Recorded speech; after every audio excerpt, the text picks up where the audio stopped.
Thank you, Anu, for that introduction, and thank you to Mai Family Services for inviting me to speak to all of you here again today. And I'd like to say thank you to all of the women who just performed in Yoni Ki Baat. I think they deserve another round of applause for the amazing stories they shared. So how many of you in the audience today were moved by one of these stories? And I'm guessing that you were moved because there was something in their struggle, their pain, their suffering, that each and every one of you can relate to because of firsthand experience or witnessing their pain.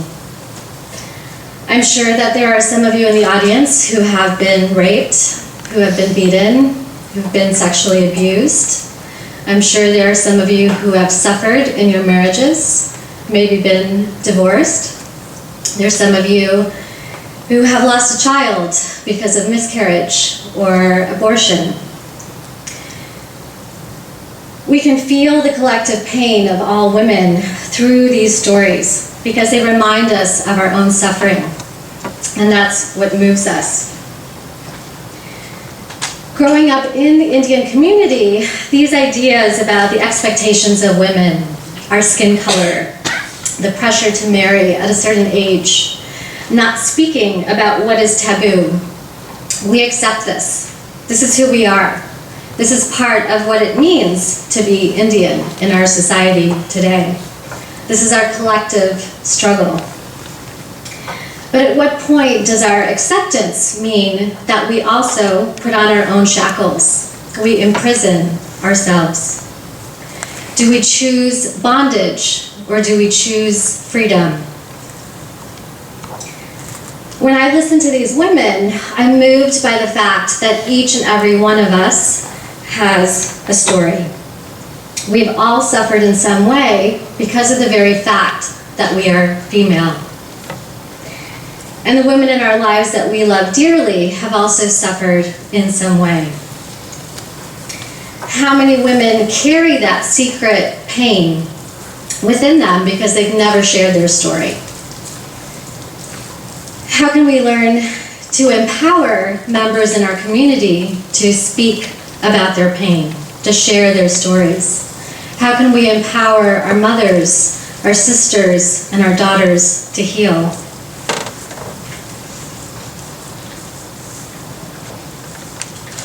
I'm here today to briefly share my story. My story is about how I chose bondage in my marriage and how I took a long-winded path to choose freedom. At the ripe young age of 27, I married a man I barely knew. It was considered a late marriage because most of my cousins in India were wed before the age of 25.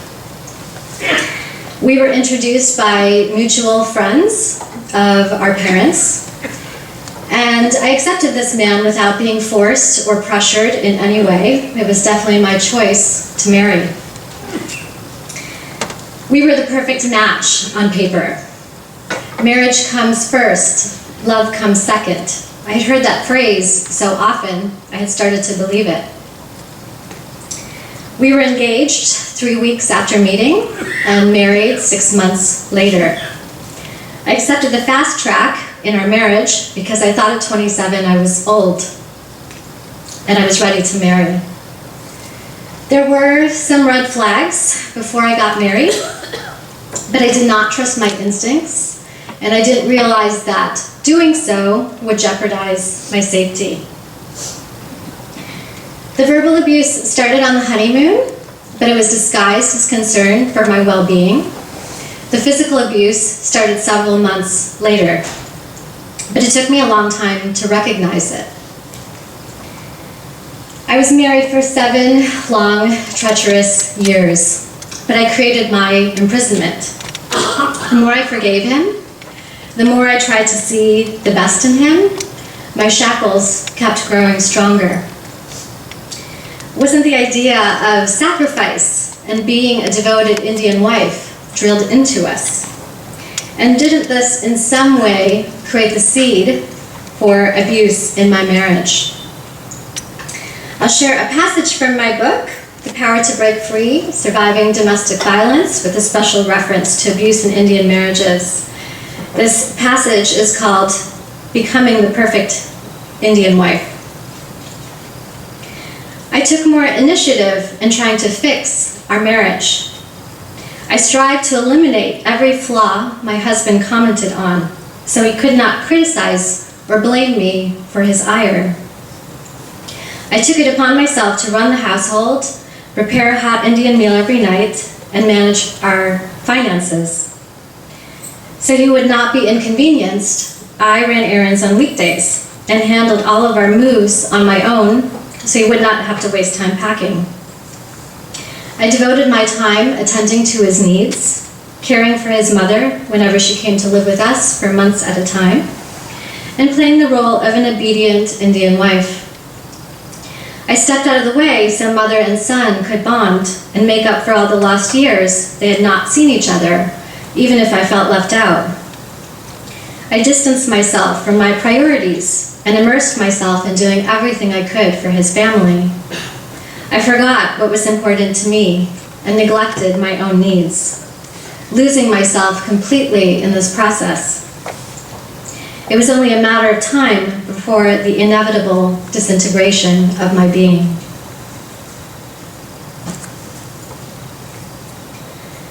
It took me 4 years into the marriage to recognize that I was a victim and to label this as abuse.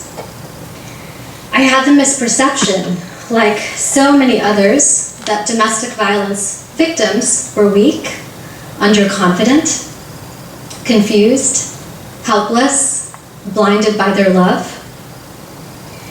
I wrongly believed that they were tolerant of violence, they accepted a domineering role of a man, and that they were unable to take a stand. I was so wrong in believing this stereotype. I couldn't relate to any of those labels. And now I know that it is community's belief in these mistaken stereotypes that keep many women trapped, unable to get the support they need from the community that wrongly judges them. The domestic violence survivors I have met are some of the strongest, most courageous, most resilient women that I know. Now that I recognized it was abuse, could any change? Every victim deludes herself into thinking this. I truly believed I could help him overcome his shortcomings. I could transform him into the better man I knew he could be. I didn't realize he had a choice every time he abused me. He always made it seem he was so out of control. I now know that he kept choosing to abuse me over and over again. 2 of the worst incidences left me unconscious. The shock and dissociation after those incidences paralyzed me. I was unable to take action to help myself. I know many people in the community, when they hear these stories, think, why can't you just leave him? Why can't she get out? It seems so simple. I'm going to share one more passage from my book about one of my worst incidences. And what I'd like for you to get from this is to see the power of paralysis when something like this happens to you, why it's not so easy to get out.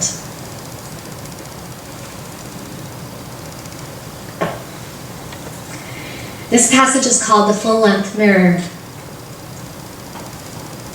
Cornered by the bedroom door, I could not escape. Without warning, he threw me with all the force he could muster.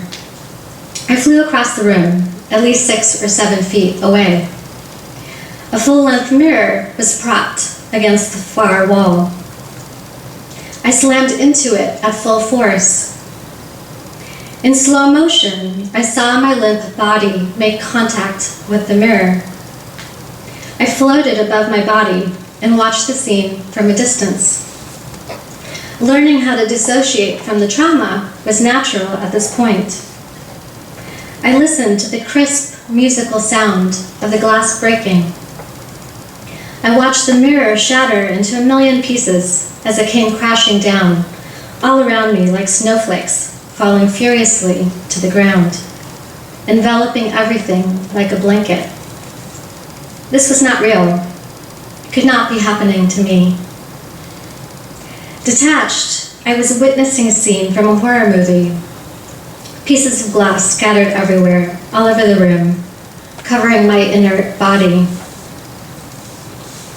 I lay crumpled on the floor and felt sharp pieces of glass piercing my skin, scalp, neck, arms, and legs.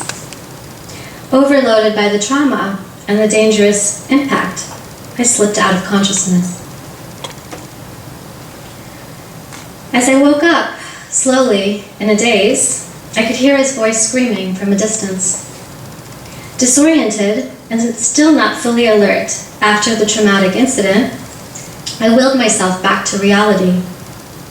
I had no idea how long I had been lying there, paralyzed, crumpled in a heap on a bed of glass.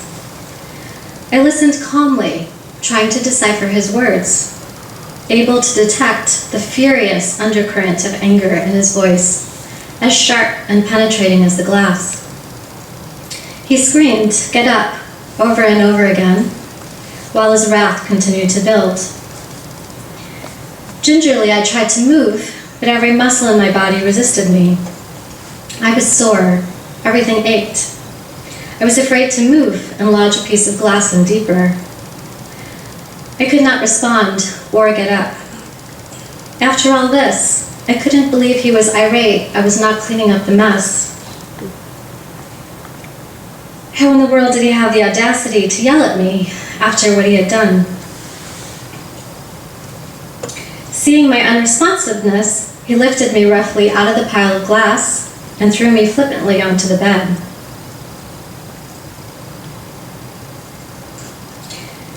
My mind was reeling. How could he take no responsibility once again for his actions? How could he not acknowledge his destructive and violent behavior? His denial and lack of remorse stunned me. It did not fit into my rational, logical world. At that precise moment, the doorbell rang. Our dinner guests had arrived.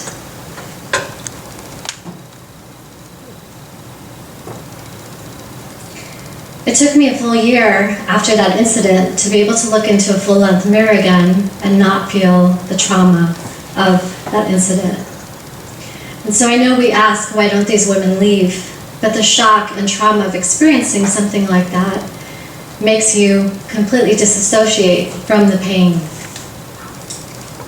After 6 years of living day in and day out with the abuse, I had reached my breaking point.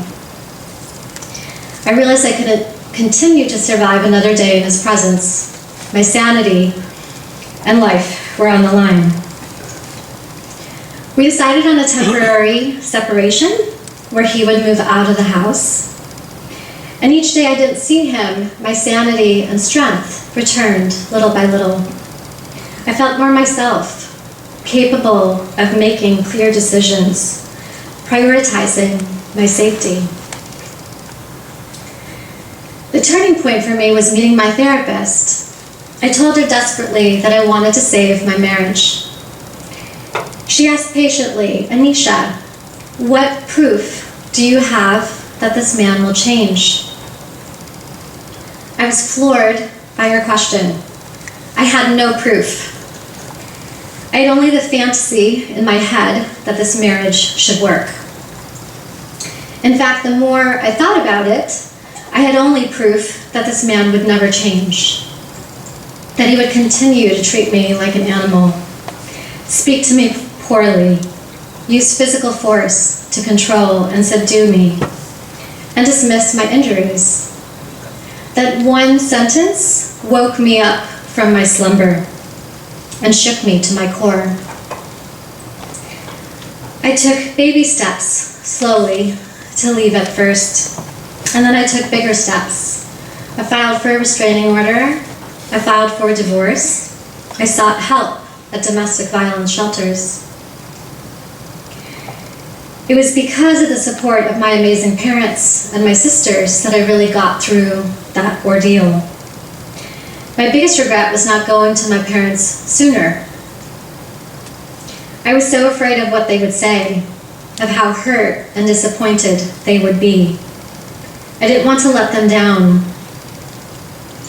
But my parents proved they were stronger than I could ever imagine, that the love they felt for me could keep me going during my darkest hours, and that they would always keep me safe. I hadn't known what it was like to feel safe in 6 long years. My home had been a prison of my own making. What kept me trapped for so long, you ask? I knew my marriage was doomed to fail since the honeymoon, when the abuse first started. But I was determined to keep my marriage intact because I succeeded at everything I did, and I refused to fail at my marriage. I loved this man, and I had committed to being with him for the rest of my life. So I kept a secret. I protected him. I defended him. My hope that things would change allowed my bondage to continue to grow. The bottom line, why did I stay? I stayed because Indian women simply don't get divorced. No one in my family got divorced. I had known of maybe only 2 or 3 divorced Indian women in my entire lifetime. I met an Indian girl who told me she had confessed to her father that her husband was abusive and that she was planning on leaving him. Her father disapproved of the divorce. She asked, "Father, don't you want me to be happy?" He said, "No, I want you to be married." The shame that this father would feel because his daughter was divorced was more of a priority than his daughter's safety or well-being. This is the mentality, unfortunately, within the Indian culture, that we stayed married until the very bitter end, whether we are happy or not, whether or not our needs are met, whether or not we are safe. America has the highest rate of divorce in the world at 52%, while India has the lowest divorce rate globally at 1.2%. This doesn't mean all Indians are in happy, wonderful marriages. It means that some stay married because divorce is not considered an option and is still considered taboo.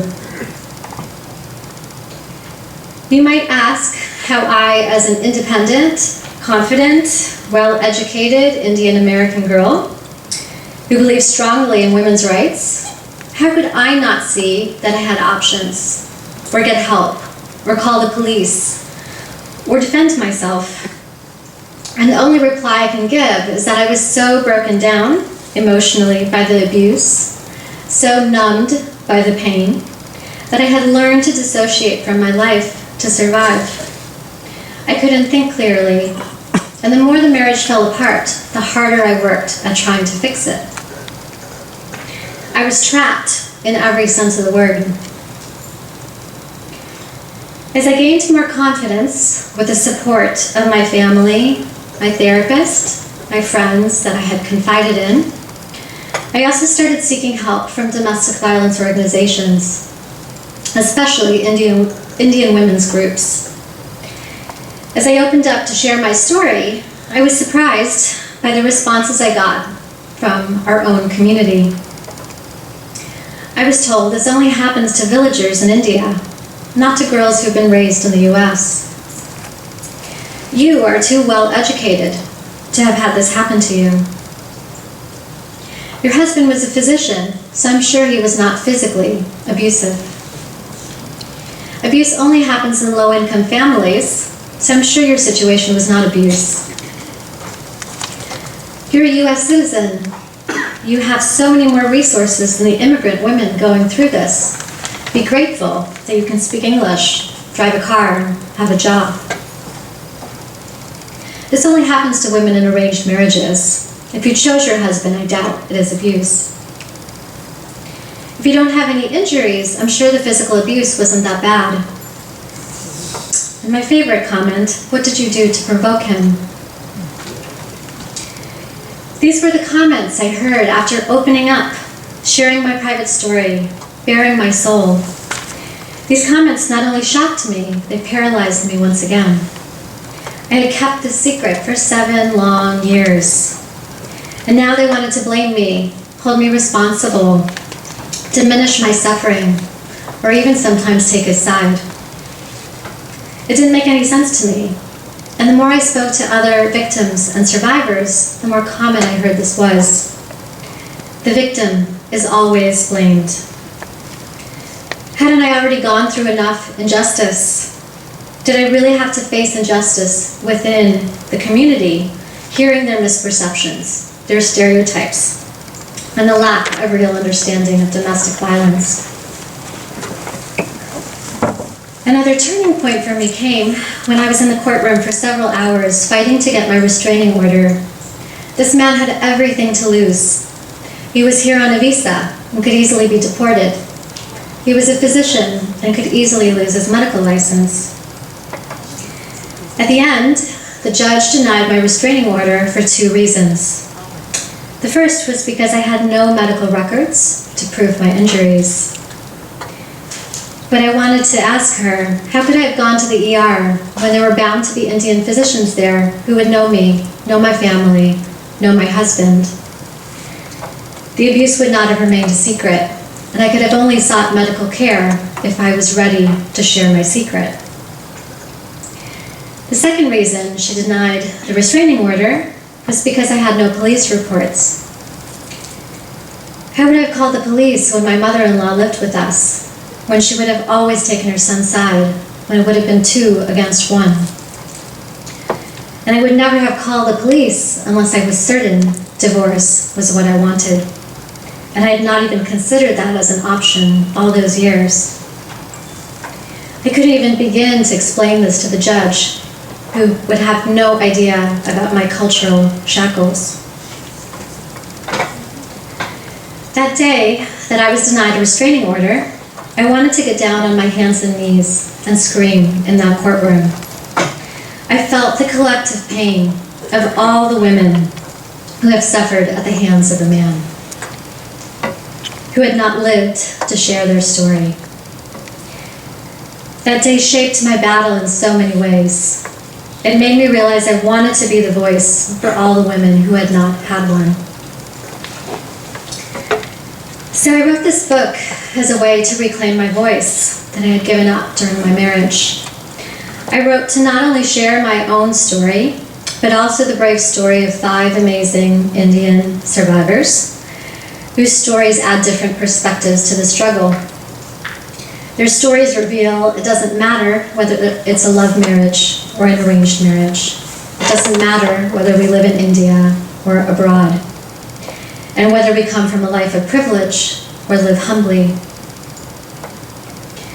I also wanted to share an insider's perspective as a victim, since most of the domestic violence books I read were written by white male therapists who did not know my pain, who could not understand my suffering. I needed to answer the question, how did this happen to me? And I realized that every victim coming out of this asks herself the same question, how did this happen to me? None of us believe that we're going to become that statistic. I believe if I had read a book like this before my marriage, that I would have recognized the warning signs. I would have protected myself. I would have stayed safe. My wish is that every Indian girl before marriage will read this so that she'll never have to go through the suffering and live through an experience like I did that could have been easily prevented. I started my nonprofit, the Power to Break Free Foundation, for the purpose of reaching out to the Indian community, for speaking to young Indian girls before marriage, and also speaking to parents to empower their children and not pressure them into unhealthy or dangerous marriages just for the sake of being married. My nonprofit has given me the platform to speak to the domestic violence community about how to support Indian women and the specific cultural challenges they face, such as abuse from in-laws.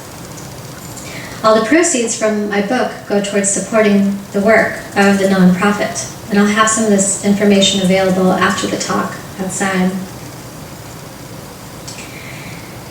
As we end this transformative evening, I ask you to think about all the stories that we've heard today. Which story speaks to your heart the most? Which story inspires you to take action? What can you commit to today in your own way to help out? Maybe volunteering for one of these organizations, donating funds or resources. Maybe sharing this information with the women you know about how to be proactive about staying safe. Perhaps being a better listener when a friend starts to confess the secret of the struggle or pain that she's been living in. Maybe learning not to judge others, but being compassionate about their struggles. So I ask you all again, do we choose bondage or do we choose freedom? How can you choose freedom in your own life today? And what does freedom mean to you? My favorite line from my book is that there are moments in your life that define you. Choosing your freedom is one of them. May you all find freedom. Namaste.